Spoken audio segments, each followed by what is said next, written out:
Good day, everyone. I'm going to discuss to you the second part of IT Audit Overview. In the previous session, remember I discussed in a PowerPoint presentation form the summary form or version of IT Audit Overview. So basically, this will be just an additional one, although I'm going to use the actual leaflets or pages coming from the chapter. So you can see here on the screen, audit involving a lot of things which will be tackled in the course all throughout. So talking about compliance, assessment, quality operations, evaluation, and procedures, which will be part of the IT audit or information technology audit, knowing it's going to be based mainly on operations, wherein we use IT facilities. All right. So this is again our IT audit overview. That's the main focus of the chapter. Then let's begin.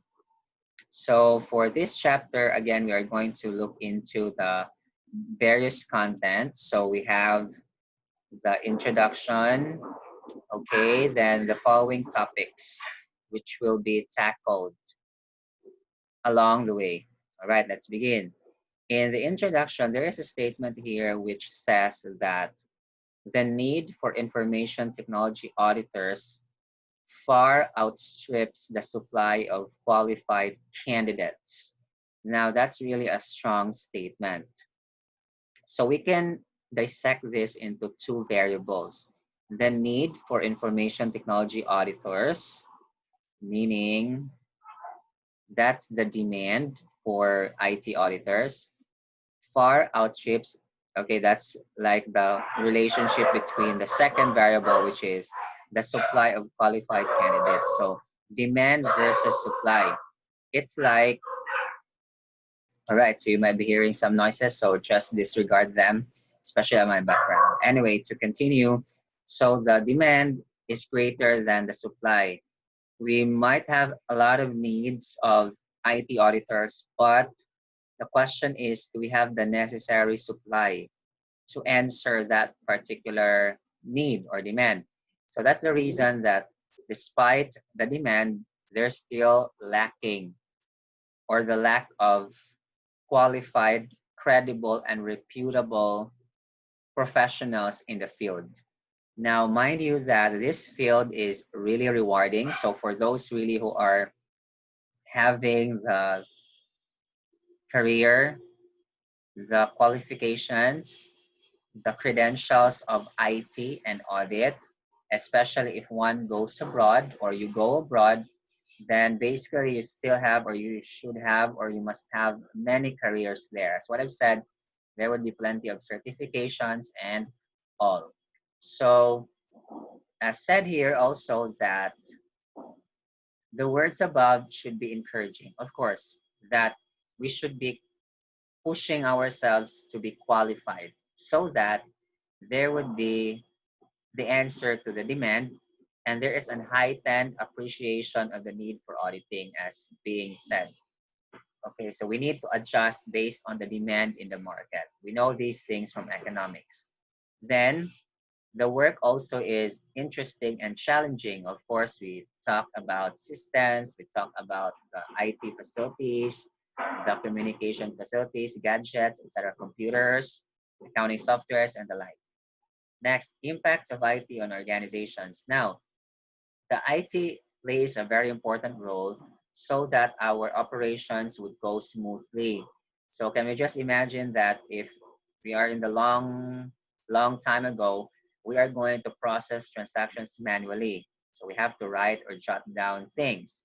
But now we are using technology wherein we just have to type, we just have to encode the information, and that's it. Although there is a risk that we have solved the issue, perhaps, but then other issues or concerns or risks might occur later on in the process. Next, IT governance. So this is talking about the management of IT. So the overall organization has the so-called corporate governance. The corporate governance basically is composed of so many umbrellas. Like for every functional department, there is governance. So example, if this is an accounting department, so we have the accounting governance, IT governance, HR governance, etc. those different governances would compose the overall corporate governance. Now, since our subject is IT audit overviews, of course, basically what we are going to look into would be the IT governance, which is this is the process for controlling an organization's IT resources. Now, these resources, of course, would include the information and communication systems as well as the technology. So we think of the accounting softwares, the gadgets, computers, anything used by the organization that would be able to make use of network, internet, electricity, of course, that's very important, so that there would be processes that are to be made, computations, and etc. All right. So that is IT governance. Now, who share responsibility of both the enterprise and IT? So it's really the management and the owners. So the owners, meaning the shareholders, if corporation, they are represented by the board of directors. So the board of directors basically are the people, of course, in charge with the governance, but we do not see them day by day. It will be, of course, the management plus the rank and file employees, because some managers probably are not there visible, but the rank and files would be. All right. So allow me to mention the enterprise governance. This is like the overall enterprise, wherein it is the process of setting and implementing corporate strategy, making sure the organization achieves its objectives efficiently. Emphasis on efficiently, it is because we want not only to achieve the objectives, but we want the least amount of resources consumed. And that's what efficiency is all about. Efficiency is being able to achieve the objectives with the least amount of resources and manage risks. As said, we cannot eliminate risks, but we can only minimize them.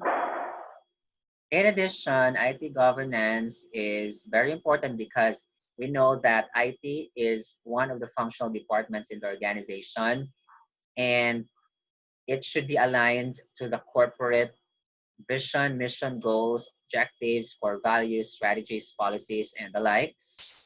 And they are basically interdependent with each other. So we need information and communication. So mishandling of information and communication with the IT department is dangerous. The scale of IT investment. So how big the investment for IT, potential for IT to create strategic opportunities. So example, in today's pandemic, so we have noticed the growth and the like outbursts of online businesses, online platforms for businesses. So IT would create strategic long-term opportunities of that and the level of the risk. So that's why it's very important. And then IT governance is controlling. So basically, we are going to check our actual versus the standard or target and get the variances if they are favorable or not. Then that is to ensure that it complies with regulatory, legal, and contractual requirements. Okay, so basically, again, the strategies of the IT should be closely aligned with the organization, and it should have the maximum opportunity but minimum risk. Okay, although we know that the lesser the risk, then the lesser the rewards, right? So probably here it's like what can be done with a minimum risk, correct? So what can be done with it is the maximum opportunity. So if that is like the minimum reward also, so let's maximize that. Then two parts of IT governance, the use of IT to promote the objectives of the organization. So this is planning and implementation. Okay, then also there is the IT governance plan, which will be setting the course of IT acquisition, what are the necessary acquisitions and the deployment for use. Okay, so we are just going to get the important parts here. Now, in this particular part here, we can basically see this, the IT governance framework. So with the IT governance framework, we can see that we begin with our objectives. Then whatever activities are made, of course, they are going to create the outputs or the performances. Take note that in the IT activities, we want automation to be increased. So more computers, more machines are to be employed, and they should make the business effective and efficient, of course. The cost would be decreased, least amount of resources or lesser would be used, and we want the risk to be minimized. Then we compare our objectives with the performances. Are we able to hit them by comparing them? And we will get the feedback or the variance, which can be favorable or unfavorable. If favorable, then we are going to continue using it and improve further on. If unfavorable, so what are the things that we need to adjust so that we can have the next time around, next planning stage, the objectives that are hit or the targets that are missed, for example. So we want, of course, the targets to be hit, of course. And that's the IT governance framework. Then IT and transaction processing. So as said, or we said that the IT creates vital position and strategic position for businesses of it as a whole, and as well as in the processing of transactions. So again, manual versus computerized. In computerized environment, we can basically do everything like online or on computer systems. So in fact, airline ticket reservation. So there's the online platform. The customers can reserve, can pay, and they can just have the screenshot or just print it and they can present when they go to the airport. So that makes the transaction very fast. All right. Example in the business is when customer purchases a product. In fact, nowadays there's the online platform.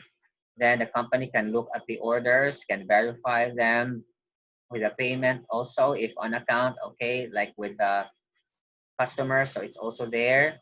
Then everything is to be collected. So the product, the customer, the salesperson, quantity, and so on. So it makes the processing very fast.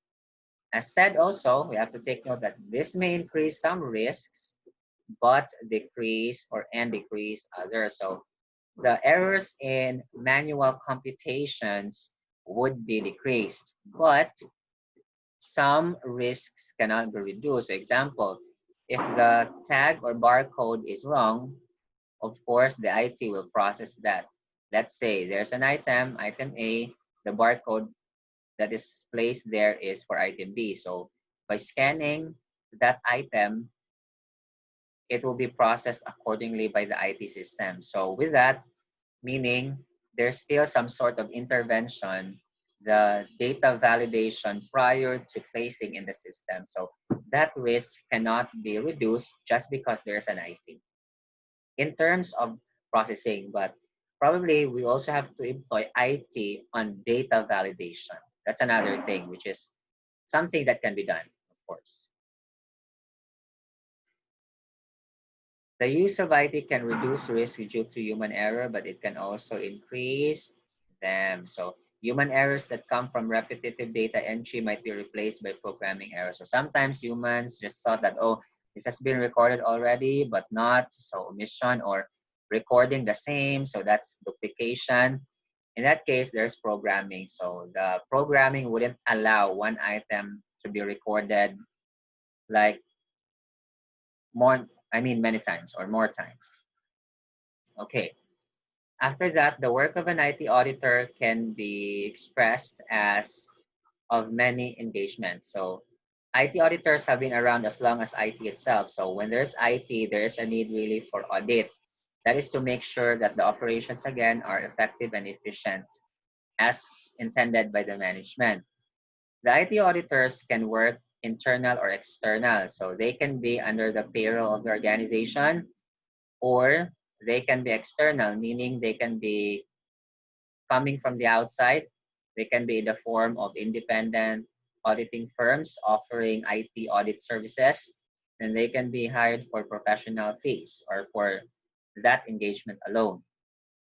So here are some engagements that the auditors can do. One of that is evaluating controls over specific applications. So we want to know if our e-business systems, just like Amazon and eBay or any other online platform for ordering of goods, would be effective and efficient. So we will see, because later on there could be challenges in the online, especially that there's hacking and etc.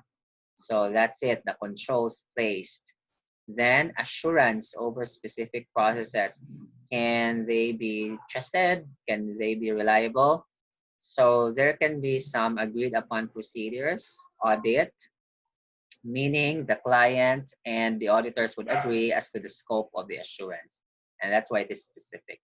Next, third party assurance. So meaning we are really providing additional, as auditors, I mean, we are providing additional opinion or conclusion to the respective engagement. So that's for the third party assurance. Next, penetration testing.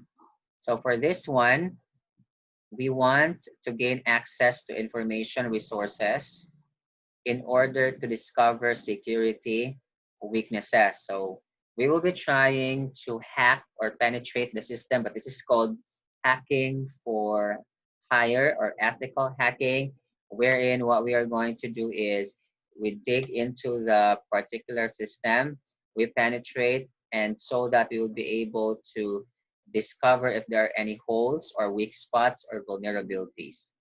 Then supporting the FS audit, well, as being discussed in auditing theory subjects, that for example in US, not in the Philippines, that there are some companies called large, big entities or corporations in which the government, especially with the SEC, with their PCAOB board, the Philippine, of course, if it is Philippine, but this is not the case of Philippines, so it's US. So PCAOB stands for the Public Company Accounting Oversight Board, PCAOB. That is in charge, that's the arm of SEC there, Securities and Exchange Commission, that would oversee the requirements legally and compliance of the different accelerated filers or the large entities as they call them. Then they are required to have internal control over financial reporting audit that would support their respective financial statements audit. So that can be tackled in response to Enron scandal and auditing theory subjects. Next, searching for IT-based fraud. So we can, of course, dig deeper, investigate. We can also penalize if we must. We can also get evidences to support the fraud in terms of IT. So IT based, meaning example, it is done through the usage of accounting software, accounting systems, and etc. So investigations can be done. All right. So those are just some of the engagements. Mind us that the list is not exclusive, meaning this is not like the complete list, but these are very important engagements. Next, relationship between FS and IT audits. I've already discussed it a while ago, that remember the FS audit would check as to the reliability of the financial statements based on the criteria, while the IT audits, of course, would be effectiveness and efficiency of the operations of the business in terms of IT.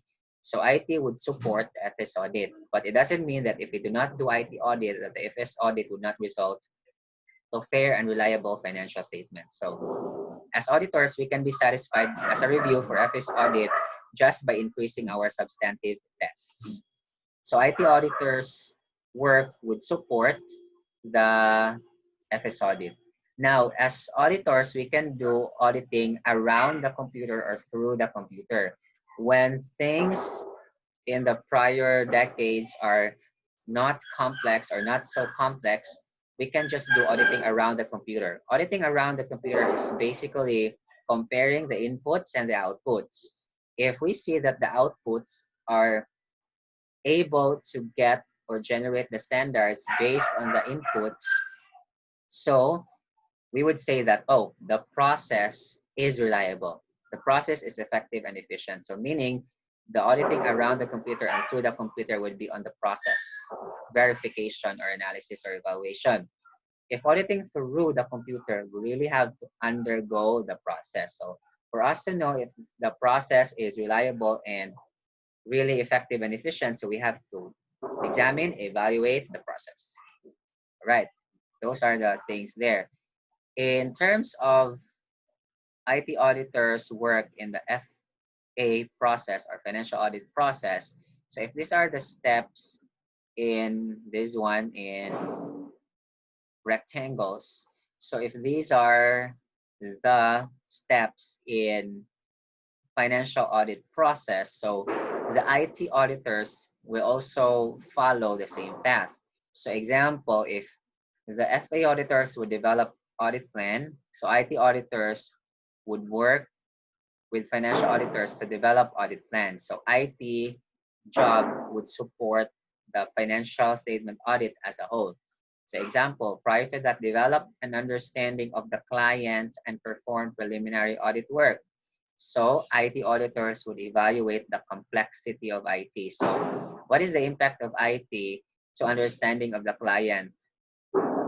There can be some concerns here because IT again would produce the outputs and would process the transactions of the business and so on. So we can see that it's parallel, in other words, parallel for both financial statements audit and IT audit.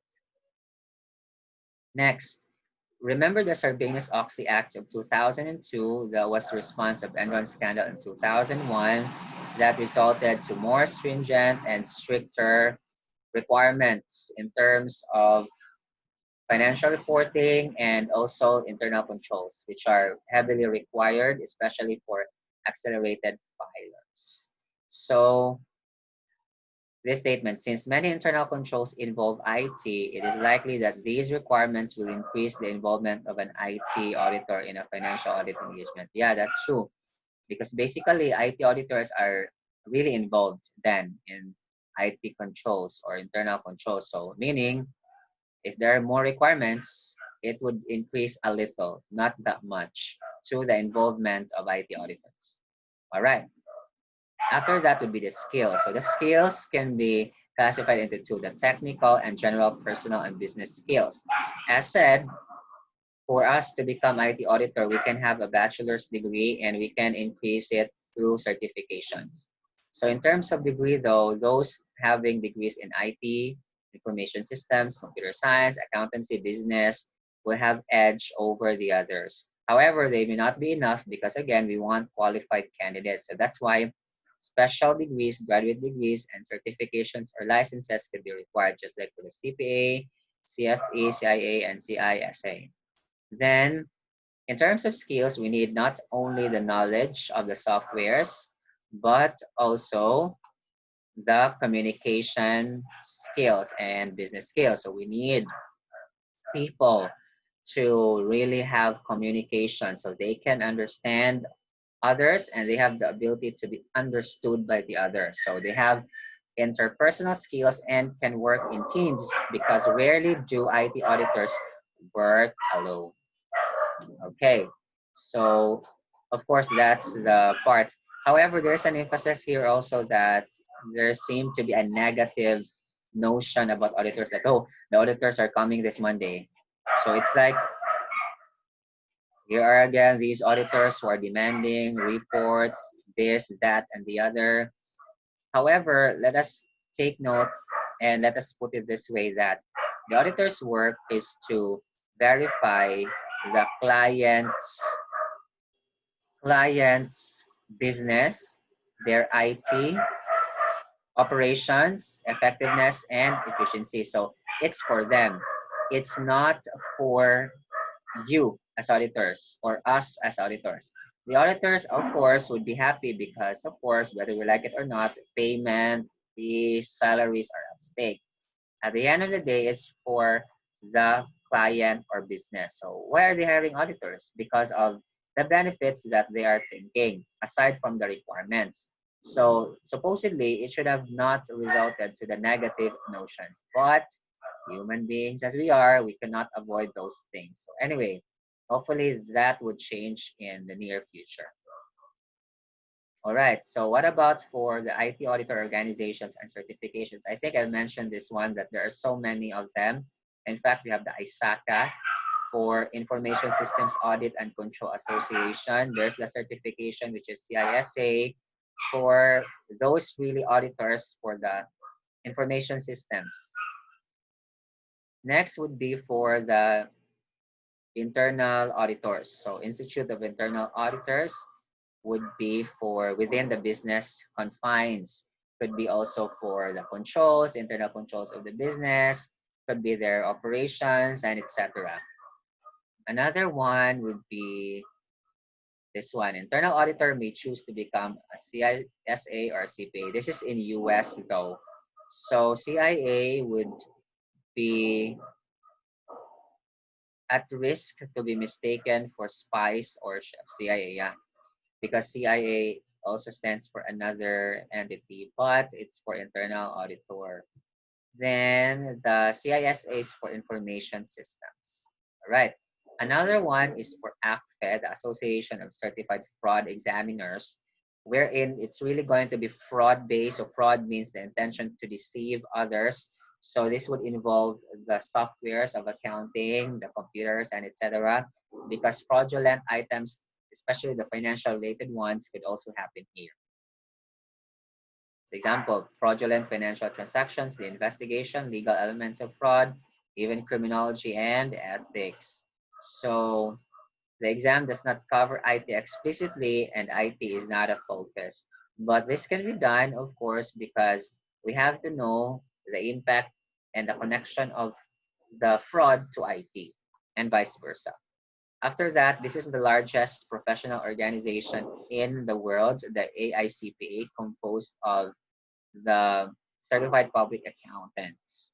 So there's also another certification, the CITP, which is an add-on to the CPA. This is now more on specialized experts or expertise in IT.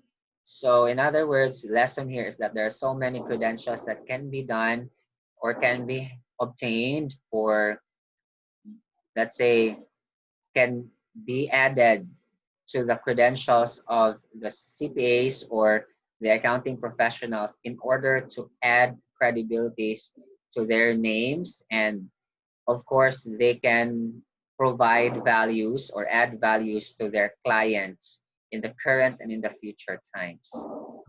All right. Of course, the clients would like to work those people who are competent, having the necessary qualifications to their works. All right. After that, you have the structuring IT audits. So how do you complete an IT engagement? These are going to be based on the standards and guidelines. But before that, there's a mention here. The procedures vary with the many types of IT audits. So meaning whatever the IT audits are, that's going to depend as to how do we complete the IT engagement. But to like summarize it in a way, let's continue. So we have here the audit standards and guidelines by AICPA. So here are the coverage. This is for the CITP anyway, that's not included here. But the standards and guidelines of the AICPA would help us, especially in US, this is for the US, for our audits, financial statement audits, and other types of engagements, including IT audits. But that is just like the surface. So tip of the iceberg for IT because we have the IT framework really given, for example, by the COSO and many other frameworks like COBIT also. And that's really done by the ISACA. So these are the ISACA guidelines. Then, of course, the AICP has their own standards, which could talk about IT relationships also and connections. Next, the International Federation of Accountants, which is the international umbrella organization of all national professional accountancy groups. So this is like in all areas of accounting. There's also the handbook or the guidelines for such. And after that, we have the ISACA standards, guidelines, and procedures. So these really are the standards in which IT would be very concerned about. So in fact, there's a long list here, right? So these are the ISACA standards for IS auditing, and we can go over with them. However, the point of this is that there's the standard, there's the guideline in which we will be guided with our discussions. We will be guided with our progress as we go along the way. All right. In fact, there's a challenge also if we can memorize these standards and the title as well as the numbers and periods. I don't think so. We shouldn't waste our time with that. Anyway, we can refer to the guidelines in case we don't know yet what to do or we are not knowledgeable as to what should be done in the process. In fact, this is very closely related to our own in the Philippines setting standards. The audit charter example talking about responsibility, authority, and accountability. We know that they're equal. If there's power, there's the authority, there should be corresponding responsibility, and we should be answerable. That's accountability. There should be answerability to whoever gave us the power, right? So that's how it is. Then the standards, guidelines, and procedures are mandated by the ISACA. Then the standards prescribe minimum performance level. So if we would like to go above or beyond it, then that's okay. All right. After that is the summary, which you can read anyway for your own, but we have discussed them exhaustively. So thank you very much for listening to our discussions, and hopefully you've had good times and fruitful times while listening to me. And I'll see you next time for another session for auditing in a CIS environment. Bye and God bless.